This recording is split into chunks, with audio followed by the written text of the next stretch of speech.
তো আজকে আমি চলে গিয়েছিলাম আমাদের এখানে একটি মটরশুঁটি ক্ষেত লুট করে দেওয়া হয়েছে সেটা দেখতে। তো এখানে এসে তো আমি তো দেখি 4-5 জন এখানে মটরশুঁটি লুটোলুটি করা শুরু করে দিয়েছে।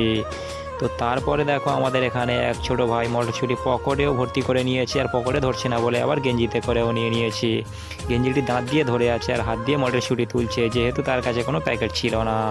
তো দেখো তারপর আমাদের আর এক ছোটো ভাই, তারও তো একই অবস্থা। সে যেহেতু শুনেছে মটরশুঁটি লুটোলুটি শুরু হয়ে গেছে, সেজন্য সে আর কিছু নিয়ে আসার টাইম পায়নি। সেও এখানে এসে তাড়াতাড়ি করে গেঞ্জিতেও পকেটে ভর্তি করে নিয়ে দাঁত দিয়ে ধরে আছে। তো দেখো তারপর এখানে আমাদের আর এক পাগলা ভাই, সেও মটরশুঁটি তুলতে এসছে। আবার আমি তার ভিডিও করছি, সে দেখতে পেয়ে সে তো আবার বকাবকিও শুরু করে দিয়েছে। कैसे कैसे लोग रहते हैं यार यहाँ पर। साला तुमको पागल कुत्ते का गाड़ी उठा के ले जाएगा बता रहे हैं हम। তো তারপর দেখতে পাচ্ছ ছোটো ভাইয়ের কাছে যেহেতু আর কোনো জায়গায় খালি ছিল না, সেই জন্য সে মটরশুঁটি তুলে এখানে বসে পড়েছে। তো তোমাদের কার কার এরকম মটরশুঁটি লুট করা দেখতেও মটরশুঁটি লুট করতে ভালো লাগে অবশ্যই কমেন্ট করে জানাও।